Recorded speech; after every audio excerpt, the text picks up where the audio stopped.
Hello student, আজকের ক্লাসে আমরা দেখব যে গত ক্লাসে আমরা যে অধ্যায়টি শেষ করেছিলাম অর্থাৎ পদার্থবিজ্ঞানের তৃতীয় অধ্যায়, সেই তৃতীয় অধ্যায়েরই কিছু গাণিতিক সমস্যার সমাধান। গাণিতিক সমস্যার সমাধান করতে গেলে যেহেতু তোমরা আগে আমার ক্লাস করেছো, তোমরা এটা ভালো মতোই জানো যে আমি আগে বইয়ের যে সৃজনশীলগুলো থাকে সেগুলো আগে আমি সলভ করাই, তারপরে গিয়ে আমরা গাইডের থেকে বিভিন্ন বোর্ড কোয়েশ্চেন এবং তারপরে যদি সময় থাকে তাহলে আরও কিছু ভিন্ন ধরনের প্রশ্ন আমরা সমাধান করার চেষ্টা করি। তো চলো আজকে প্রথমে আমরা পাঠ্য বইয়ে যে দুটি সৃজনশীল রয়েছে সেগুলোর আগে আমরা সমাধান করে নিই, তারপরে আমরা কিছু বোর্ড প্রশ্নের সমস্যার সমাধান আমরা করার চেষ্টা করব।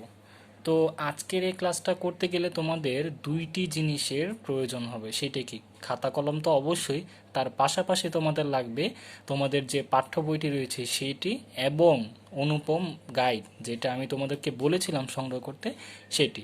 এখন যদি কারো কাছে অনুপম গাইড না থেকে থাকে তাহলে তোমাদের কাছে যার কাছে যেই গাইডটি রয়েছে সেটি নিয়েই তোমরা বসতে পারো। অবশ্যই সেটি এই বছরের হওয়া লাগবে এবং তার মধ্যে বোর্ড প্রশ্ন যেগুলো আমরা করব সেগুলো থাকা লাগবে। যেমন ধরো ফর এক্সাম্পল বোর্ড প্রশ্ন 2017, 16, 15 বিভিন্ন বোর্ড কোশ্চেন যেগুলো সেগুলো থাকলেই তোমার হবে। আচ্ছা, তো পাঠ্য বই সৃজনশীল করার ক্ষেত্রে আমরা প্রথমে 1 নম্বর প্রশ্ন যেটি সেটির প্রশ্নটি তোমরা যদি দেখে থাকো তাহলে তোমাদের হয়তো বা ম্যাথটা বুঝতে সুবিধা হবে। তাও আমি তোমাদের সুবিধার জন্য একবার এই পাঠ্য বইয়ের প্রশ্নটা বলে শোনাচ্ছি এবং এই তথ্যগুলো কি কি দেওয়া আছে সেটা আমি তোমাদেরকে বোঝানোর চেষ্টা করছি।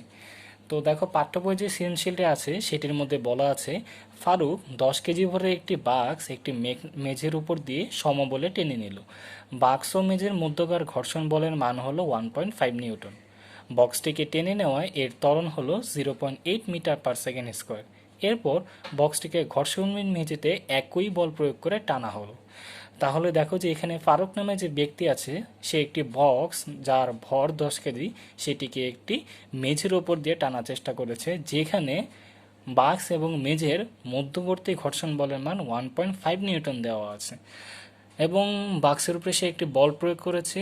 যে বল প্রয়োগ করার ফলে এবং মেঝের আর বাক্সের মধ্যবর্তী যে ঘর্ষণ বল ছিল এই দুটির লব্ধি একটি বল বক্সের উপরে কাজ করেছে, যার জন্য বস্তুটির ত্বরণ হয়েছে 0.8 মিটার/সেকেন্ড স্কোয়ার।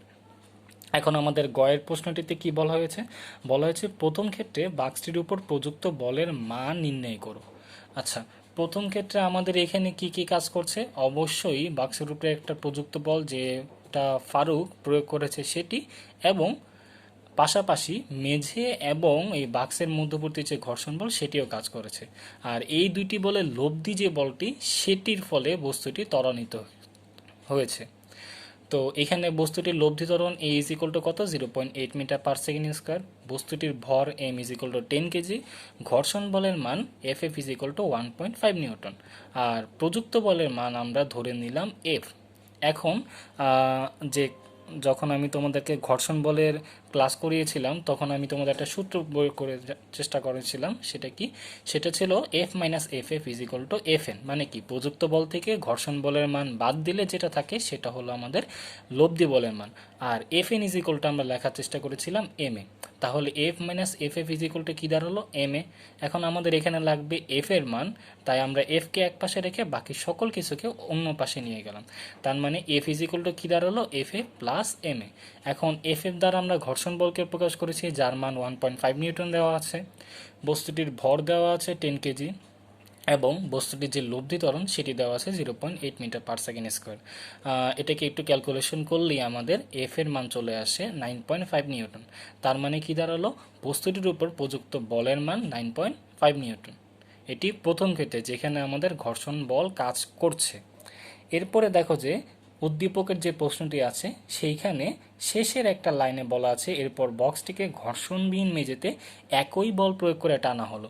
তার মানে কি, আমাদের প্রথম ক্ষেত্রে যেখানে ঘর্ষণ বল কাজ করছিল সেখানে আমরা যে বল প্রয়োগ করেছিলাম বস্তুর উপর সেই বল দিয়েই টানা হবে দ্বিতীয় ক্ষেত্রে, কিন্তু শর্ত হলে এখানে মেঝেটা হওয়া লাগবে ঘর্ষণবিহীন। যার মানে কি, বস্তু আর মেঝের মধ্যে কোনো ধরনের ঘর্ষণ বলের কাজ করবে না। তাহলে ঘর্ষণযুক্ত মেঝেতে বাক্সের ত্বরণ দেওয়া আছে প্রশ্নে, শুধু ঘর্ষণহীন মেঝের ম্যাথটাই আমাদের বের করতে হবে। এটা আমি কেন বলছি? কারণ প্রশ্নটি দেওয়া আছে ঘর্ষণযুক্ত ঘর্ষণবিহীন মেঝেতে ত্বরণের কিরূপ পরিবর্তন হবে। তো ঘর্ষণযুক্ত মেঝের ত্বরণ তো আমাদের জানাই আছে, আর ঘর্ষণবিহীনেরটা আমাদের এখানে বের করা লাগবে, তারপর আমরা দুইটির মধ্যে পার্থক্য বা পরিবর্তন বের করতে পারবো। তবে শর্ত হলো এখানে দ্বিতীয় ক্ষেত্রে বলা আছে ঘর্ষণবিহীন, তার মানে কি এখানে ঘর্ষণ বলটা কাজ করছে না। যদি ঘর্ষণ বল কাজ না করে তাহলে শুধুমাত্র ফারুক যে বলটি প্রয়োগ করবেন সেটাই বস্তুটির উপরে কাজ করবে, অর্থাৎ এখানে কি ঘর্ষণ বলের মান শূন্য হবে।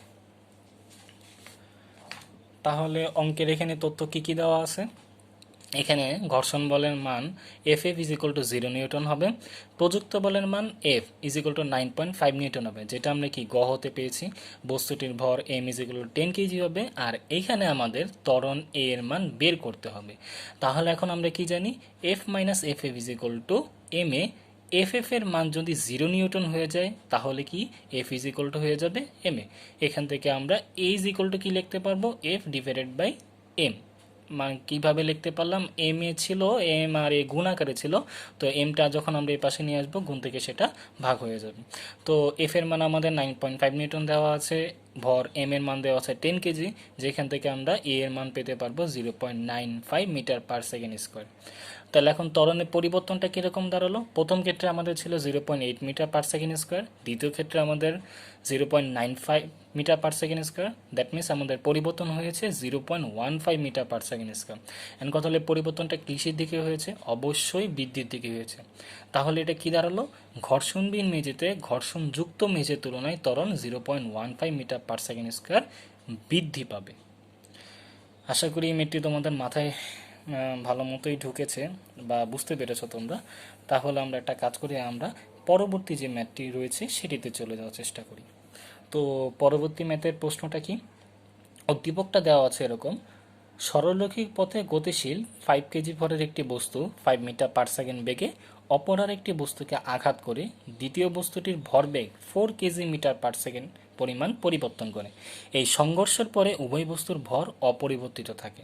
তার মানে এখানে কি দাঁড়ালো? এখানে দাঁড়ালো যে পরস্পর সরলরৈখিক পথে গতিশীল দুটি বস্তু রয়েছে যাদের মধ্যে সংঘর্ষ ঘটেছে, এবং এখানে তথ্য হিসেবে দেওয়া আছে একটি বস্তুর ভর এবং তার আদিবেগ অর্থাৎ সংঘর্ষের ঠিক পূর্ব মুহূর্তের বেগ। আর অপর যে বস্তু বা দ্বিতীয় যে বস্তু রয়েছে তার অন্য কোনো তথ্য না দেওয়া থাকলেও বলা হয়েছে তার ভরবেগটি সংঘর্ষের ফলে 4 কেজি মিটার পার সেকেন্ড পরিমাণ পরিবর্তিত হয়। এর পাশাপাশি বলা আছে সংঘর্ষের পর উভয় বস্তুর ভর অপরিবর্তিত থাকে। তার মানে কি সংঘর্ষের আগেও বস্তু দুটির ভর যা থাকবে সংঘর্ষের পরেও বস্তু দুটির ভর তাই থাকবে। আচ্ছা, তাহলে এখন আমাদের গতে কি বলা হয়েছে? গতে বলা হয়েছে প্রথম বস্তু শেষ বেগ কত হবে। আচ্ছা, এই ম্যাথটির মধ্যে আমরা অবশ্যই একটা জিনিস খেয়াল করছি, ভরবেগের পরিবর্তন আবার সংঘর্ষ। তার মানে কি এখানে আমাদের অবশ্যই ভরবেগের যে সংরক্ষণশীলতার নীতিটি রয়েছে সেটি আমাদের এখানে কাজে লাগানো লাগবে। তাহলে এখানে আমরা তথ্যগুলো একটু সাজানোর চেষ্টা করি। দ্বিতীয় বস্তুর ভরটা কি ধরে নিলাম আমরা m2, দ্বিতীয় বস্তুর আদিবেগ ধরে নিলাম আমরা u2, আর শেষ বেগ ধরে নিলাম v2। প্রথম বস্তুর ভর m1 is equal to 5 KG দেওয়া আছে, প্রথম বস্তুর আদিবেগ u1 is equal to 5 metre per second দেওয়া রয়েছে, শেষ বেগ ইজ ইকুয়াল টু আমরা v1 ধরে নিলাম, যেটা আমাদেরকে বের করতে হবে। এবার আসি, দেখো দ্বিতীয় বস্তুর ক্ষেত্রে ভর m2 আদিবেগ u2, তার মানে কি আদি ভরবেগ দাঁড়ালো mtu2। তাহলে যদি শেষ বেগ v2 হয়ে থাকে তাহলে শেষ ভরবেগ কি দাঁড়াবে? শেষ ভরবেগ দাঁড়াবে m2 v2। তাহলে পরিবর্তনটা কীরকম হবে? শেষ ভরবেগ থেকে আমরা আদি ভরবেগকে বিয়োগ করব। তাহলে ভরবেগের পরিবর্তন কি দাঁড়ালো? m2 v2 minus m2 u2, যেটার মান আমাদের বলে দেওয়া রয়েছে 4 কেজি মিটার পার সেকেন্ড। এখন দেখো আমরা এখানে ভরবেগের যে সংরক্ষণশীলতা নীতি সেটা তো আমাদের অবশ্যই জানা রয়েছে। তো সেটা কি? সেটা হলো m1u1 plus m2u2 is equal two m1v1 plus m2v2। এখান থেকে আমরা প্রথম বস্তুর যে রাশিগুলো সেগুলো যদি এক পক্ষে এবং দ্বিতীয় বস্তুর রাশিগুলো অপর পক্ষে নিয়ে যায় তাহলে কি দাঁড়ায়? তাহলে দাঁড়ায় m1u1 minus m1v1 is equal two m2v2 minus m2u2। এখন দেখো আমাদের ডান পক্ষে যে রাশিটি রয়েছে সেটি সম্পূর্ণ একটি মান দেওয়া রয়েছে, যার মান কি 4 কেজি মিটার পার সেকেন্ড। আর বাম পক্ষ থেকে যদি আমরা m1কে কমন নিয়ে নিই তাহলে কি দাঁড়ায় u1 মাইনাস v1। এইবার u1 মাইনাস v1টাকে আমরা এই পাশে রেখে m1টাকে ওই পাশে যদি পাঠিয়ে দিই তাহলে কি এই পাশে গুণ আকারে আছে, ওই পাশে গেলে সম্পূর্ণটা নিচে ভাগ আকারে চলে আসবে। তাহলে কি দাঁড়াবে m2 v2 minus m2 u2 divided by m1। এইবার v1টাকে আমরা ওই পাশে আর এই সম্পূর্ণ যে ভগ্নাংশ সেটাকে যদি এই পাশে নিয়ে আসি, তার মানে বাম পক্ষে নিয়ে আসি, তাহলে কি দাঁড়াবে u1 minus m2 v2 minus m2 u2 divided by m1 is equal to v1। এবার এটুকু আমরা পক্ষান্তর করে লেখার চেষ্টা করেছি, তবে আমার এখানে একটু ভুল হয়ে গেছে। আমরা u1টা আগে লেখার কথা ছিল, যেটা আমি বাই মিস্টেক লিখতে পারিনি, যার কারণে কি minus m2 v2 minus m2 u2 divided by m1টা আগে লিখেছি, প্লাস u1টা আমরা পরে লিখেছি। আশা করি এটা বুঝতে তোমাদের কোনো সমস্যা হবে না। তারপরে কি এখন এখানে দেখো m2 v2 minus m2 u2 এর মান আমাদের কত দেওয়া আছে, 4 দেওয়া আছে, তবে তার আগে একটি অবশ্যই মাইনাস থাকবে। আর নিচে m1 এর মান আমাদের কত জানা আছে, 5 কেজি জানা রয়েছে। u1 এর মান আমরা কত জানি, 5 জানি। তাহলে এখানে কি দাঁড়ালো -4 প্লাস 25 ডিভাইডেড বাই 5। এটা কি, এটা সাধারণ একটা লসাগু করেছি আমরা ভগ্নাংশের ক্ষেত্রে, যেখানে লসাগুটা 5, তারপরে 5 দিয়ে 5কে ডিভাইড করলে তোমার 1, সেটি দিয়ে -4কে গুণ করলে -4, আর 5 দিয়ে 5কে গুণ করলে +25 চলে আসে। সেইখান থেকে আমাদের আনসার আসে কত, 21/5, বা যেখান থেকে আমরা বলতে পারি 4.2 মিটার পার সেকেন্ড। তার মানে কি সংঘর্ষের পরে প্রথম বস্তুটি যে শেষ বেগ তার মান হবে 4.2 মিটার পার সেকেন্ড। আচ্ছা, এরপর আমরা চলে যাই এই প্রশ্নটি ঘ নম্বরে কি বলে দেওয়া আছে, বলা হয়েছে যখন ভরবেগের কোনো পরিবর্তন হয় না তখন গাণিতিক বিশ্লেষণের মাধ্যমে দ্বিতীয় বস্তুটি সম্পর্কে মন্তব্য করো। আচ্ছা, এখানে প্রশ্নের মধ্যে কি বলেছে, গাণিতিক বিশ্লেষণ প্রদান করা লাগবে, তাহলে আমাদের অবশ্যই কি একটু ম্যাথ করা লাগবে। আর বলা হয়েছে দ্বিতীয় বস্তুটি সম্পর্কে মন্তব্য করো। আচ্ছা, তার থেকেও বড় একটি তথ্য দেওয়া আছে, বলা হয়েছে ভরবেগের কোনো পরিবর্তন হয় না। ভরবেগের পরিবর্তন হয় না তার মানে কি, আমাদের দ্বিতীয় বস্তুটির প্রথম ক্ষেত্রে ভরবেগের পরিবর্তন হয়েছিল, যার কারণে তার একটি মান ছিল 4 কেজি মিটার পার সেকেন্ড। তো এক্ষেত্রে যদি দ্বিতীয় বস্তুটির ভরবেগের কোনো পরিবর্তন না হয় তাহলে কি দাঁড়াবে, ভরবেগের পরিবর্তনের মান দাঁড়াবে 0।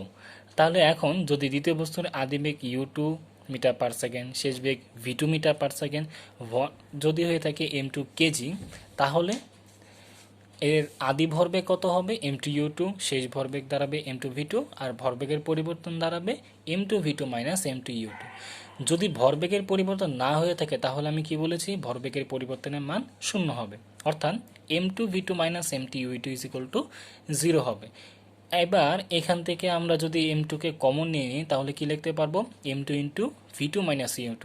এখন হয় তোমার m2 এর মান 0 হবে, নাহলে v2 মাইনাস u2 এর মান 0 হবে, কিন্তু m2 এর মান তো 0 হওয়া পসিবল না, কারণ কি m2 একটা ভরকে নির্দেশ করে, আর ভর কোনো দিনে তোমার 0 হতে পারে না। তাহলে v2 মাইনাস u2 যেটা রয়েছে সেটির মান কি হবে, 0। যদি v2 মাইনাস u2 0 হয়, পরবর্তী লাইনে আমরা লিখতে পারবো v2 is equal two u2। তার মানে কি দাঁড়াচ্ছে, v2 যা আমাদের কি নির্দেশ করে, দ্বিতীয় বস্তুটির শেষ বেগ, মানে কি সংঘর্ষের পরে শেষ বেগ, আর u2 নির্দেশ করে সংঘর্ষের আগে বস্তুটির আদি বেগ। তাহলে কি শেষ বেগ ও আদি বেগ পরস্পর এখানে কি সমান। তাহলে ভরবেগের পরিবর্তন যদি না হয়ে থাকে তাহলে অবশ্যই সংঘর্ষের আগে ও পরে বস্তুর বেগ একই থাকবে। আর এটাই হলো তোমার প্রশ্নে চাওয়া মন্তব্য। তো আশা করি এটাও তোমরা ভালো মতোই বুঝতে পেরেছো। তো আমরা পরবর্তী ক্লাসে বোর্ড কোয়েশ্চেন যেগুলো রয়েছে সেগুলো আমরা সলভ আউট করার চেষ্টা করব। আজকের ক্লাসটা আমরা এখানেই শেষ করলাম।